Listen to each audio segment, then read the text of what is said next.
Good evening, everyone. Today we are with the 22nd session of the 4D program, which is focused on diabetes. And today we are going to talk about prevention of diabetes. So, prevention of diabetes essentially is managing pre-diabetes and metabolic syndrome with special relevance to India. I think here I want to make a few points. We already know that we have about over 77 million patients with diabetes in India currently. And there are a few things that are a little worrying. One of them is that half of them do not even know that they have diabetes. So we have half of the 77 million patients who do not even know that they have diabetes. And this is just patients with diabetes. We also have almost double the number of patients with pre-diabetes. From the ICMR INDIBE study, we know probably almost 25% of patients or adults in this country probably have pre-diabetes. That is if we use the ADA criteria, where anything more than 100 is considered to be impaired fasting glucose. But if we stick to the WHO criteria of 110, we probably still have about 15% of our adult populations who are pre-diabetes. So there is a large number of diabetes, many of them who do not even know that they have diabetes. But even much more than what I would say is the lower part of the iceberg, which we don't see, is the huge number of patients with pre-diabetes, maybe as high as 25% if we use the ADA criteria of impaired fasting glucose, as anyone who has fasting glucose of more than 100. So with this background, we do not really know the extent of metabolic syndrome in our country, because most of our studies are clinic-based. We do not have population-based studies, but my guess is it's very similar to what we see as we saw with pre-diabetes. So today we have Dr. Gayatri Ganekar. Dr. Gayatri Ganekar is... Hello. Good evening. Welcome, Dr. Gayatri. Good evening.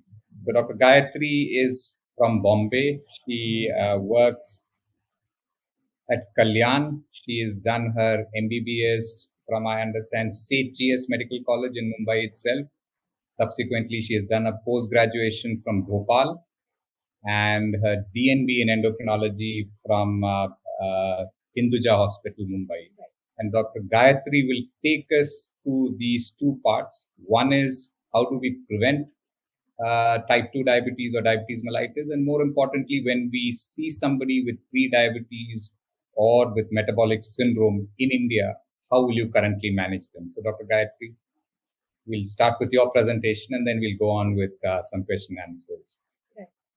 Thank you so much. Thank you, Dr. Jubin sir, for introducing me and for sharing your insights. So today we are going to talk about a very relevant topic, which is prevention and management of pre-diabetes, as sir rightly said.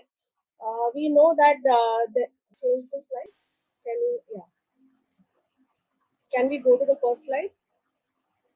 So as sir has briefly discussed, we know that diabetes leads to huge burden in India. Almost 1 in 11 adults live with diabetes, and more than half of the adult population is living with diabetes, and they do not even know that they have. So increasing awareness at population level is the first step, which I believe towards prevention. Second thing, I mean, there are so many other important points here, that the number of people with diabetes in India is second highest in the whole world, and 40 million adults in India have impaired glucose tolerance, which places them at high risk of developing type 2 diabetes. Here, why we are stressing on diagnosing diabetes early or trying to prevent it is because diabetes is not just about the blood glucose reports of a patient, and it's not so difficult to control the blood glucose reports. But what is more worrisome is the complications, the deadly complications that often patients with type 2 diabetes are going to see. And if they often regret later, that if somebody had told them about the deadliness of the complications that they are probably going to face in future, probably they could have taken some wiser steps, they could have taken a wiser approach to their life. So here we are trying to stress on diagnosing diabetes early, diagnosing pre-diabetes early, and how to prevent the transition from pre-diabetes to diabetes. Next slide, please. So metabolic syndrome in India. So India has some unique points. The genetics of Indians predisposes them to get diabetes and insulin resistance at an earlier age and at a lesser BMI compared to the West. Also, there is a unique dietary background in the Indian. In a typical Indian household, where diet is very rich in carbohydrates, which can be refined, and there is coupled with that the recent socio-cultural changes which have led to lifestyle change and urbanization. All these factors have come together and they have exerted their influence in increasing the occurrence of pre-diabetes and diabetes. So the metabolic syndrome basically has a lot of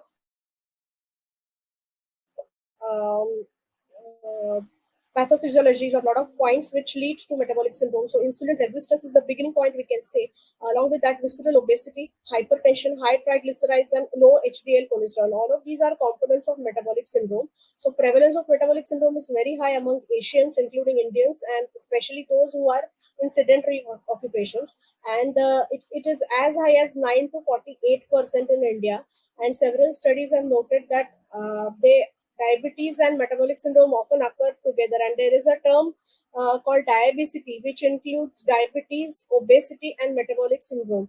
So often in these patients, they start with obesity, then insulin resistance, then pre-diabetes, and then finally they end up in diabetes and complications of diabetes. So it's all a spectrum, and all these disorders are part of a common disorder that we are seeing here. Next slide. So when we so why diabetes has increased so much compared to last few years? So basically the sedentary lifestyle has increased a lot. So a lot of urbanization has happened. The rate of urbanization was very less, like 8% in 1950s, and now it is as high as 35%. So with urbanization there comes modern amenities, and the working class, or the typical those people who are working in their office, and office kind of settings are common in urban areas, where they are just sitting in front of the screen or on their desk for hours together. And this has led to drastic decrease in physical activity. So basically the country is undergoing a rapid transition with increased urbanization. The socio-economic development has also led to loss of physical activities. Because of technological advances, we have like there are cabs, there are self-driven people who just have to step out of their house, they sit in their car and they go for the work, where again they sit for hours together, and then they come back in the same way, and then they spend a lot of time in traffic, which is also increasing in urban areas. So all these factors have led to increased sitting time, and this sitting time, by that I mean sitting continuously at one place. So that also, when they are working, they when they get hungry, they go for something which is instant and which is packed, so which is inevitably it is high in sugars, fat, and calories. And there is these jobs also come with a high stress. So this mental stress, along with sedentary life, along with reduced physical activity and increased calories, which are simple carbohydrates. So this has led to obesity and sedentary lifestyle, and it has disturbed the insulin production and caused diabetes. So this is the reason why diabetes among urban residents is much higher compared to rural counterparts in both the parts of the country. Next slide, please. So obesity is also one of the major risk factors for getting into diabetes, and there is higher prevalence of diabetes compared in India because of this unique genetic background that we call as Asian thin lean Indian or Asian phenotype, where basically if you compare the body mass index of an Indian patient and a Western patient, so the BMI may be same, but at the level of same at the same number of BMI, patients in India are known to have more visceral fat, and this visceral fat leads to insulin resistance, and then it sets the background for all the components of metabolic syndrome. So this is the unique genetic background that Indians have, and the genetic you can say risk for developing diabetes in the particular when it is this genetic risk is coupled with the suitable environment of high calories and less physical activity and more stress, it leads to development of diabetes. So that's what they're saying here, that these determinants make Indians more prone to development of complications of diabetes and early age compared to Caucasians, and they indicate that diabetes must be carefully screened and monitored regardless of the patient's age within India. Next slide. So talking about high cholesterol and high blood pressure. So patients who have high cholesterol, basically we know that high cholesterol, especially the high LDL, leads to increased atherogenic environment. It leads to formation and progression of plaques in the coronary arteries and in various other important arteries in the body, and then it leads to reduction in blood supply and the vascular complications. So high cholesterol along with diabetes and along with high blood pressure basically leads to vascular inflammation and the vascular plaques. All of this leads to reduced blood supply to the end organs, and then gradually it leads to end organ failures. So if a person has high levels of cholesterol, the extra fat in the blood sticks to the, yeah, this is what they are trying to explain in common terms.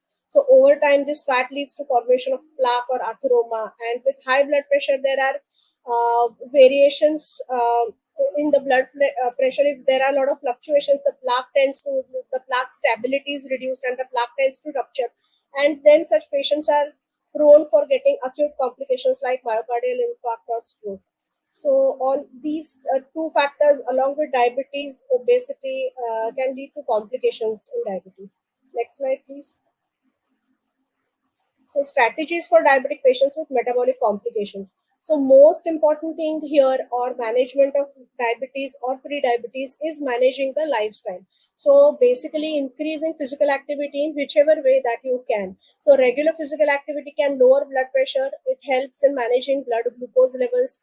It reduces the insulin resistance. It can help in reducing weight, and subsequently it can reduce the metabolic syndrome occurrence and prevent progression from pre-diabetes to diabetes. So current recommendations say that around 150 minutes of aerobic activity in a week, skipping not more than 2 days in a week, and along with the aerobic activity, some few like couple of times in a week also resistance training is advised, and all this exercise is very important. So some people say that they don't have time to exercise, and then the work pressures are too high, or they're spending a lot of time in traffic, especially here in Mumbai and the suburban areas. So what we generally recommend practically is that in their office or workplace itself, when they are working, so when instead of sitting continuously at the work table for hours together, they can just get up frequently. They can take a small round for 2-3 minutes, and they can come back and do the work again. If they have to do calls, if they have to talk on calls, they can walk and call simultaneously. Or there are some new concepts where people are using standing desks, small meetings or small activities that can be done, or small projects they can just stand and do, and that is better compared to sitting. And extreme so one very interesting thing that I recently saw, that there was this stationary cycle, so the stationary bike which is used for exercising. So people have started putting it in office at workplace, so while they are typing on screen or they are attending some meetings, they can simultaneously do the stationary, they can simultaneously use the cycle.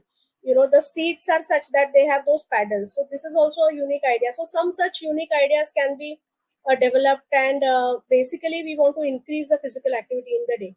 And also remember that increasing physical activity is for the whole day. It is not just working in gym for 1 hour or 2 hours and then sitting at one place for 10 hours. So this will not have much impact. So we should focus on how to increase the daily activity. So taking few stairs of steps instead of taking lift, or calling your driver at a distance, rather than calling me exactly in front of your office or in front of your house. Or if you are taking a bus or a train, so taking an extra flight of stairs while taking the bridge, or taking bridge instead of taking the elevator, all these, and the escalators in the stations, all these things can be done, and we can find a way of being physically active. Second is again maintaining healthy weight. So we have seen that obesity forms the kind of background for all the other, and it attracts all the other components of metabolic syndrome. So if we can maintain a healthy weight, it will be very useful in preventing this progression. So people with excess weight losing even some little like 1 or 2 kgs also reduces some blood pressure and some risk of diabetes. So this 3 to 5% loss of body weight can also improve the blood pressure readings. So even the little changes, people are often worried that I don't get a lot of time, I don't get time to go to gym, and don't look at extreme changes, don't ask for drastic weight reductions, and don't look at the targets, but just little changes every day, and little like a couple of kgs over a month is also good enough a speed. So this will promote healthy lifestyle, and this will also reduce the risk of progression. Next slide. Yeah, so following healthy diet. Now what is healthy diet? There are a lot of thoughts, and even there are a lot of disputes, but basically everybody agrees that healthy diet means what?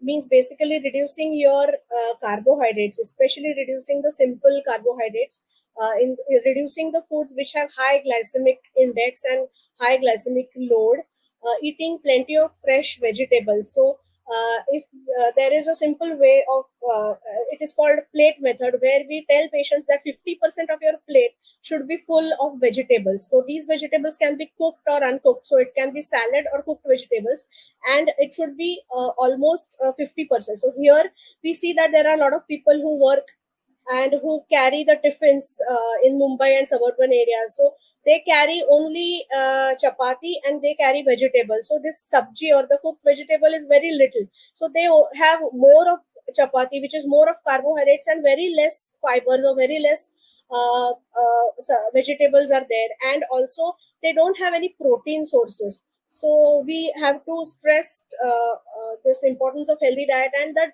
the importance should be told in such a way that it should be practically possible to follow. Everybody cannot go to dietitian, and even if the dietitian recommends certain things, it's very difficult to follow if it is out of the way. So simple thing is, fill your half of your plate with vegetables, reduce your carbohydrate intake to half of current, and increase your protein intake to double. Okay, along with that, have some healthy fat, and have a serving of dairy like dahi, like curd. So, and also it is important to stop sugar, stop jaggery, honey, and anything which is refined flour or maida. So these four things should be reduced ideally to zero, and it should be minimized to as less as possible. Okay, even jaggery is not healthy. Many patients have this myth that organic jaggery can be used as a sugar replacement for tea or for any other sweets, but it should be stressed that even jaggery can increase sugar, and it's not good in a patient with pre-diabetes or someone who's trying to lose weight. Obviously, it's not good in diabetes as well. And avoiding the junk food, or avoiding and limiting the unhealthy fats like trans fats and animal fats, it is all we know. Increasing fibers basically reduces the glycemic load of the food. It reduces the rate at which the carbohydrates can be absorbed. So this will lead to reduced insulin resistance, and it kind of blunts the peak of blood glucose, and that also they say that the sequence of food is important, sequence of the macronutrients in your food. So if you are just going to start with chapati or start with fruit, that's not a good idea. You should start with something which is complex carbohydrate, or start with the fiber. So start with salad, have try to have lot of salad, try to have and then depending on the capacity, or depending on your hunger, then go on to have your carbohydrates. So ideally you should have fibers first, then proteins, and last should be carbohydrates. So this changing the sequence also reduces the insulin peak and the glucose peak, and it also helps in reducing insulin resistance. And quitting the bad habits like tobacco chewing or smoking, and moderating or reducing the alcohol intake is also extremely important, because many of the vascular complications are worsened by presence of these smoking and alcohol. So whenever we say that moderation, so talking about treatment strategies for diabetic patients, so early initiation of the combination therapy is important. It is an approach which is used to achieve glycemic goals earlier and delay the deterioration of glycemic control, and with possible better preservation of beta cell function. So there are novel medications which are available now, which can be used along with the diet and lifestyle and exercise to control high blood sugar in adults with type 2. So these are DPP-4 inhibitors like sitagliptin, saxagliptin, lina, and alogliptin. These are SGLT2 inhibitors like enagliflozin, dapagliflozin, and empagliflozin, and GLP-1 receptor agonists like glucagon, like GLP-1 receptor agonists can regulate and restore the incretin functions. So these novel therapeutic agents are now available, which can be started right from the beginning if the HbA1c of the patient is really uncontrolled, and they help in earlier control, and they help in better control of blood glucose levels in such patients. Next slide. So SGLT2 inhibitor and DPP4 inhibitor, this is a combination for tight glycemic control can be used. So it's a safe, rapidly acting and sustained glycemic control can be achieved. It improves both the insulin resistance and the beta cell functions. It helps in reducing body weight and blood pressure. Apart from glycemic benefits, it reduces the pill burden because it's a combination, and overall it is really cost effective. It acts through multiple levels, but basically SGLT2 inhibitor leads to glycosuria and reduce the glucose toxicity and reduce weight and systolic blood pressure. All this improves insulin resistance, and DPP4 inhibitors also lead to increase in the incretin. They improve the incretin axis, and they increase the glucose mediated insulin secretion, which is endogenous secretion, and together they can tackle the hyperglycemia in a better way. I think this is the last slide. So Yes, thank thank you, you. Dr. Gayatri. Can you hear us now? Yes, So I now I can think, hear you. Yes. thank you for that overview. Now we'll have a few question answers. I think the people will be interested in knowing more of your opinion. You did give us a very good overview of how you identify or how you manage pre-diabetes and how you prevent. By managing pre-diabetes, you are essentially preventing Yes. the diabetes mellitus. So, first question that I have for you: you talked a little bit about the way we eat, that we have unique dietary Yes. background. We consume a lot more carbohydrate than we do. So that puts us at risk for both pre-diabetes, metabolic syndrome, and subsequently diabetes. One question I Right. had that with in a city like Bombay, with urbanization, with the kind of lifestyle we have, also the food that we Yes. eat has become very irregular, that we don't eat our meals on time. Does that have Yes. an impact on the development of metabolic syndrome, pre-diabetes, and subsequently diabetes? Yes, the meal timings have impact along with that. So when in a city like Bombay, people have high carbohydrate meals predominantly in the later part of the day. They have it in the evening or in the dinner time, and the dinner is typically very high in carbohydrates, and then they tend to overeat. So the irregular meals basically lead to lot of hunger, and when they get the time to eat, they tend to overeat. So that leads to increased insulin resistance. Along with that, they have a lot of shift. There are a lot of shift workers who work in the night time, and eating frequently at night time also leads to increased insulin resistance. It leads to so that predisposes patients with pre-diabetes into going in for diabetes. So, just to summarize, it's not just what we eat, but also the timings that we eat. Both are Yes, equally important for the development of metabolic syndrome, pre-diabetes, and subsequently diabetes. right. That's right. So, thank you. So, this poor diet and irregular diet is one reason why you are seeing a lot of pre-diabetes and metabolic syndrome in our country. You said in your presentation anywhere between 9 to 50% of patients, when they are screened, they have found that they have features of metabolic syndrome. We know from our own survey in Punjab that almost 25% Right. of our patients or our adults in the community have pre-diabetes. We use a fasting plasma glucose of more than 100. Now, you have touched upon sedentary lifestyle, Yes. urbanization, obesity. Could you think of any other reasons why this prevalence is so high in our country? Yes. So genetics is something that I feel, along with all these environmental changes, this unique genetics where the insulin resistance we can develop at lower PMIs and high central obesity. So that puts Indian patients at more risk, along with the other factors that we discussed, like increased urbanization and stress and all these things. All right. So, next question that I have for you: What when metabolic syndrome is not just glucose? Metabolic syndrome Yes. has many other comorbidities. We want to highlight once again to our viewers what are the important comorbidities that accompany metabolic syndrome. There's a whole spectrum of comorbidities, but Yes. So metabolic syndrome basically is a group of disorders which are interlinked, and the basic pathophysiology here is insulin resistance. And together, metabolic syndrome leads to vascular complications. So, what are the components of metabolic syndrome? Basically, diabetes or pre-diabetes, obesity, high blood pressure levels, high triglycerides, high LDL levels, and high cholesterol levels. Uh, these are the components of metabolic syndrome. So all these things together lead to increased risk of diabetes and finally the complications.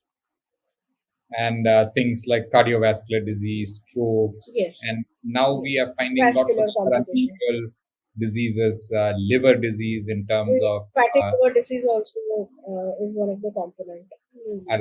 non-alcoholic fatty liver disease that Yeah. subsequently, in a small percentage, leads to chronic liver disease and cirrhosis as well.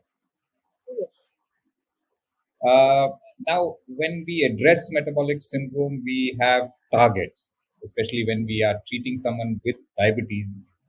We do have targets. We have glucose targets, we have blood pressure targets, we have lipid targets. And among those targets, very important, we consider one particular type of lipid, which is the low LDL cholesterol, Low which density. do have a target. Why specifically LDL cholesterol is an important target? You want to elaborate on that? Yes, so it has been found that the low density cholesterol, the LDL particles are more atherogenic. They lead to progression of the plaques, and their levels, the higher levels are correlated with high incidence of coronary artery disease and stroke. So LDL levels we should try to keep less than 100 milligram per DL. Ideally, even in a patient with diabetes or with high risk of cardiovascular diseases, levels should be less than 70 milligram per DL. That is the target in these patients. Okay, so next question I have is, you have told us how metabolic syndrome is bad. You have told us how pre-diabetes can lead to diabetes. But what is the current status of trying to prevent these patients from converting themselves to full-blown diabetes? What is the current status, do you think, in our country, in your practice?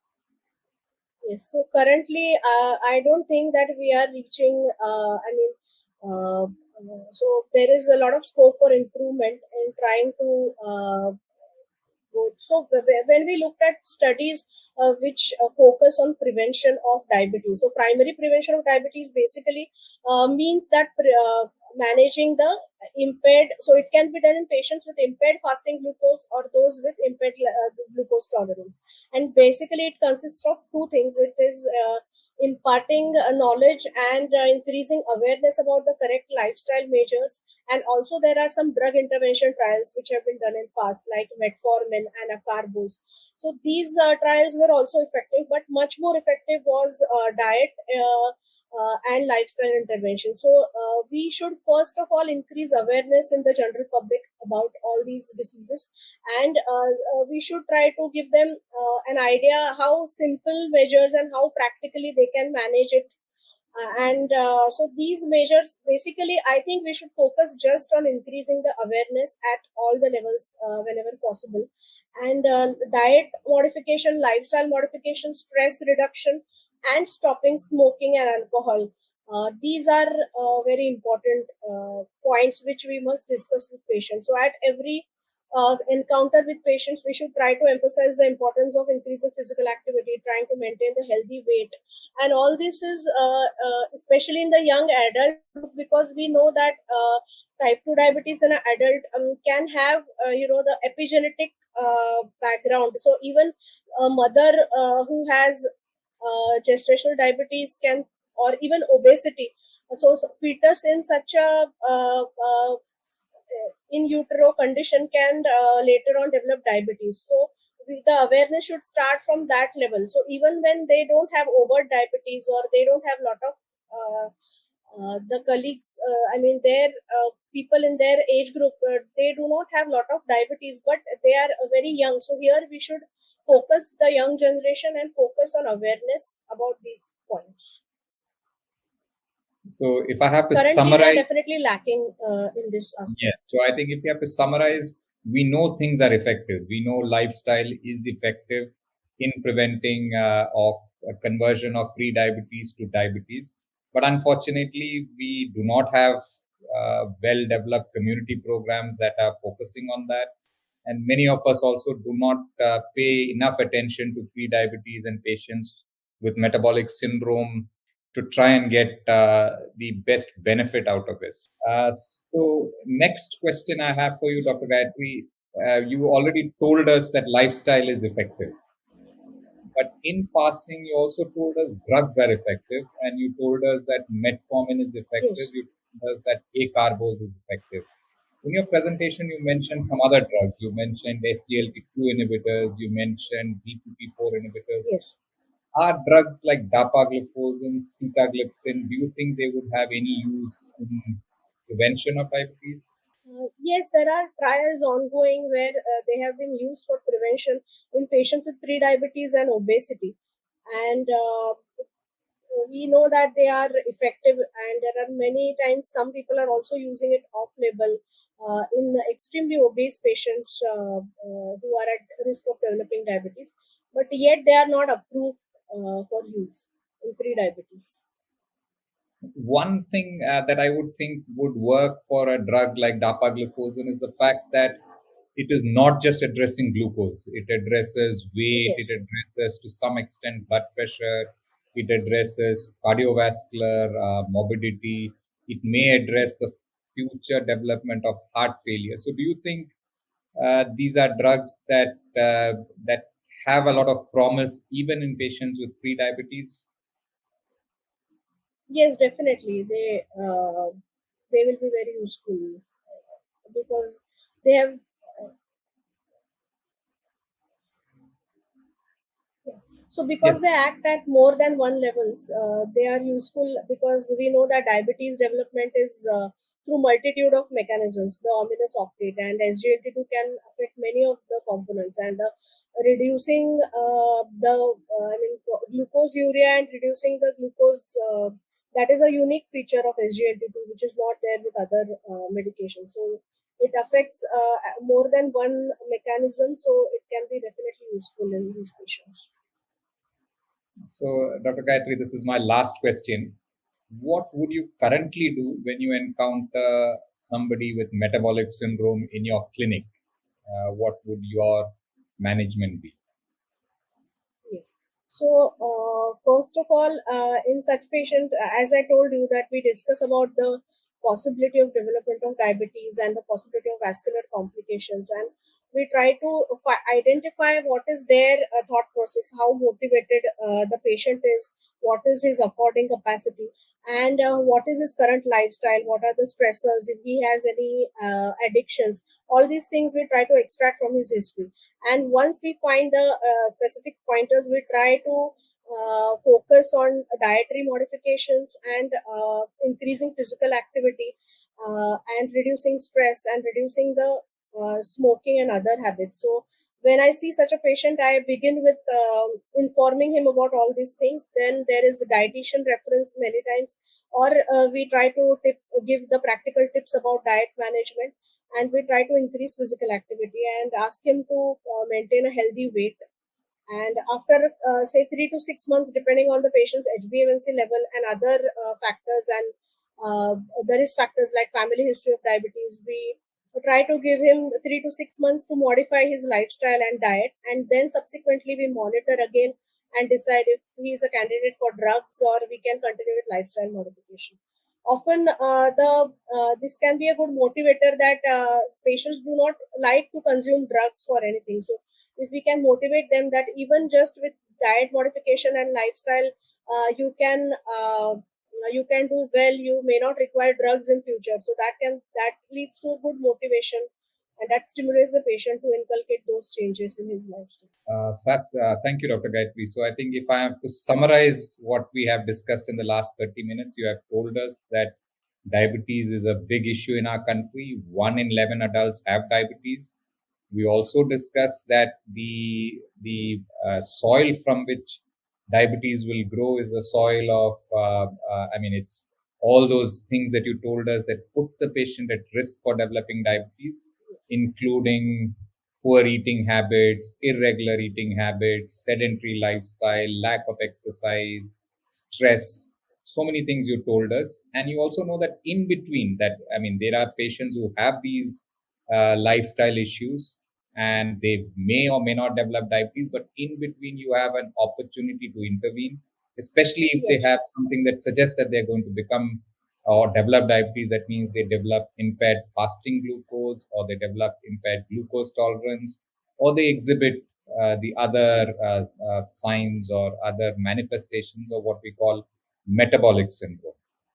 At this point, it becomes even more urgent to intervene. I think we should intervene even before that.